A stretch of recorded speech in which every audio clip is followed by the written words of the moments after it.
Vamos lá. Fazei bem aos que vos odeiam. Aqui ele continua dizendo o que é amar, né? Fazei bem aos que vos odeiam. Orai pelos que vos maltratam e vos perseguem.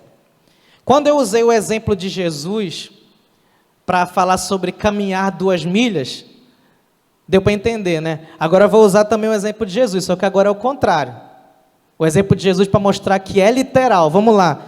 Quando Jesus estava orando no Getsêmani, e aí chega os soldados do sumo sacerdote para prendê-lo, junto com Judas, né? E Judas dá um beijo no seu rosto, e aí os soldados vêm e pegam Jesus. O que que Pedro faz? Pega a sua espada e corta a orelha do servo do sumo sacerdote. Cortou do lugar a orelha caiu no chão, diz a palavra, né? Por quê? Porque diz que Jesus pegou a orelha e colocou no lugar. Quem lembra disso? Ninguém lembra? Ninguém lembra? O pastor lembra aqui, o pastor lembra. Quem não lembra, vai ler lá em Mateus, lá a partir dos últimos versículos, né? Vou deixar de lição de casa para você. Pegue lá em Mateus, em Lucas, em João. João acho que não vai ter essa parte. Mateus, Marcos e Lucas vai ter. Então leia lá, né? Quando Jesus está no Getsêmani, você vai ver que a orelha cai, Jesus pega e coloca no lugar. E Jesus cura, porque quando ele coloca no lugar, fica boazinha a orelha do rapaz, né? E aí o que acontece? Jesus estava fazendo bem àquele que estava o maltratando e odiando, né? É literal? Sim ou não? A pessoa que vem para prender, para matar, para crucificar ele, ele vai e cura. Viu aí? Agora, vamos seguindo em frente. Quando Jesus estava na cruz, e aí ele fala: Pai, perdoa-lhes, porque não sabem o que fazem. Ele estava orando, intercedendo pelo que estava o odiando. Então é literal, sim ou não? Sim, é literal. Orai pelos que vos maltratam e perseguem. Aí vem o 45, para que sejais filhos do Pai que está nos céus, porque faz que o seu sol se levante sobre maus e bons, e a chuva desça sobre justos e injustos. Então essa pessoa que persegue, que maltrata, que odeia, você não sabe se amanhã vai ser um servo de Deus que vai abençoar você e outras pessoas. Eu já falei mal de pastor. Já falei mal de pastor já. Misericórdia, a irmã falou ali. Deus teve misericórdia mesmo, irmã. Graças a Deus, viu? Eu era adolescente, jovem, assim já, mas já sabia o que estava fazendo, viu? Não sabia o que estava fazendo. Só que eu não conhecia nada de igreja evangélica, irmãos. Não sabia nada. Hoje não é para contar o testemunho, mas eu vou falar rapidamente para vocês que eu só peguei numa Bíblia para ler e entrei numa igreja evangélica depois de aceitar Jesus, com 21 anos. Antes disso, durante 21 anos da minha vida, porque eu já tinha completado 21, né? Então durante 21 anos da minha vida eu não tinha pisado dentro de uma igreja evangélica e nunca tinha pegado numa Bíblia para ler. O máximo que eu tinha pegado numa Bíblia era assim, ó, fechada, para dar para o meu pai, que ele lia. Meu pai foi para a igreja Assembleia de Deus antes de mim, há uns 10 anos, não mais, uns 15 anos antes, ele tinha ido para a igreja evangélica. E ele teve oscilações e tudo mais, então quando ele estava na igreja, eu via ele orando, via ele lendo a Bíblia, via na televisão, ele assistia os programas de televisão evangélica, eu ficava ouvindo, então assim eu fui ouvindo a palavra de Deus, entre outros momentos que eu fui evangelizado também por algumas pessoas, né? Então evangelize, você não sabe a pessoa que você está falando de Jesus, se depois ela vai aceitar Jesus, né? E aí, irmãos, eu nunca tinha pegado uma Bíblia, então o que significa isso? Significa que quando eu aceitei a Jesus, eu fui transformado. Então a gente não sabe essa pessoa que falava mal do pastor lá, né, quando era adolescente, que depois iria aceitar Jesus. E ia saber o que é um pastor, que na época eu não sabia o que era o pastor, não sabia direito. Eu falava besteira, né, o que eu ouvia falar dos outros, né? Algumas pessoas aí que não sabem também de nada e fica falando mal, e eu ouvia falar e repetia, Eu era católico, né? Aquele que vai só no batizado, na missa de sétimo dia, só assim que eu ia na igreja católica. Né? E ficava doido para terminar.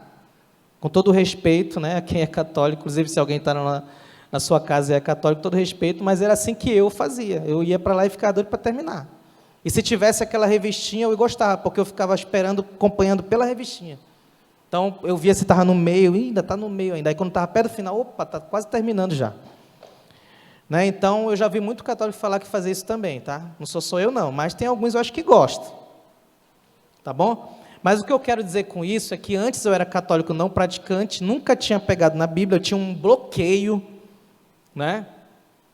Bloqueio mesmo, né? Para não ler, para não conhecer.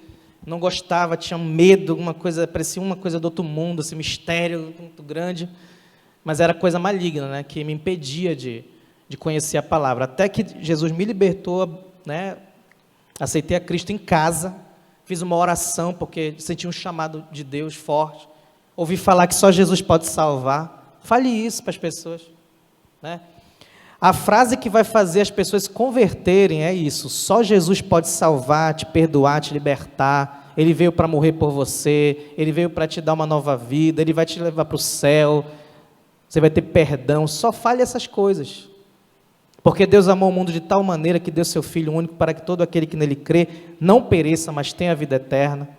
São essas palavras que fazem a pessoa se converter. Não é a gente ficar argumentando com a pessoa, ensinando ela o que é ser crente, e ficar dizendo que ela tem que ir para a igreja tal, que ela não pode fazer isso, ela não pode fazer aquilo, que isso é pecado, que aquilo outro é pecado. Nada disso converte ninguém, irmãos. Se você está fazendo isso, pare com isso, porque todo mundo tem mania de fazer isso. Quando vai para a igreja, começa a dizer, eu sei o certo é isso aqui, ó. Esse que está fazendo é errado, né? Aí, às vezes, a pessoa tem algum comportamento errado. Vou dar um exemplo aqui, entre outros. Você pode pensar um aí. Mas eu vou dar um exemplo aqui, por exemplo, de que a pessoa mente, né? A pessoa é mentirosa mesmo. Aí você vem para a igreja, aceita Jesus e ouve que não tem que mentir, você para de mentir, glória a Deus. Aí você chega para aquela pessoa e fala assim, olha, tu mente, isso aí é pecado. Sabia que isso é pecado? Eu aprendi lá na igreja, eu vi na Bíblia... Tem que parar de mentir, viu? Que isso aí é pecado, viu? Quem faz isso vai para o inferno, se não aceitar Jesus, se arrepender, né? Aí fica falando essas coisas, achando que isso vai fazer a pessoa mudar. Aí você vê que não muda nada. A pessoa continua mentindo e fazendo até pior. Por quê? Porque você está querendo convencer a pessoa com um argumento que você aprendeu. Mas você não tem que tentar convencer, você tem que falar o Evangelho. Fale de Jesus. Então, você que está na sua casa, quem não conhece ainda Cristo, nós estamos aqui para falar de Jesus para você. Esse Jesus que nós estamos falando aqui, que deu exemplo, né? E Paulo, lá em 1 Coríntios, capítulo 11, versículo 1 em diante, ele fala assim, sede meus imitadores, como eu sou de Cristo. Então, isso significa o quê? Que um ser humano como eu e você pode imitar Cristo. Que alguém pode dizer assim, mas você está dando Cristo como exemplo, mas Ele é o Senhor, é o Filho de Deus. E aí eu te digo, mas Paulo imitava Cristo. Só que a imitação, às vezes, ele não fica, né? Sabe que uma imitação é uma imitação, né? Se eu for imitar a voz do pastor Sérgio aqui, vai ficar parecido, se eu souber, né? Mas não vai ficar igual, né? Imitação é imitação. Então ele não era Cristo, né? Ele não era igual, né? Ele não era o Filho de Deus, ele não era o primogênito, ele não era o unigênito, né? Mas ele era um imitador, certo? Então nós temos que ser também, até porque Paulo falou, sede meus imitadores como eu sou de Cristo. Você vê que a imitação dele estava tão boa que ele já estava usando como um exemplo, padrão já, olha, pode me imitar que está parecido com Cristo, né? Amém? Mas a gente não pode dizer que era igual, né? Mas era parecido. E nós? Está parecido com Cristo? Está parecido com Paulo? Então, quando Paulo disse isso, sede meus imitadores como eu sou de Cristo, ele está aproximando o Evangelho de qualquer pessoa. Que alguém pode dizer assim, não, Cristo é o Senhor, não, perfeito só Deus, eu sou assim mesmo, eu sou crente, mas eu faço isso aqui, eu não deixei de fazer isso, aquilo, outro. Aí eu falo para você hoje, imite Paulo, porque ele falou, me imite porque eu imito a Cristo. Paulo provou que um ser humano comum pode imitar, então você também pode imitar, amém?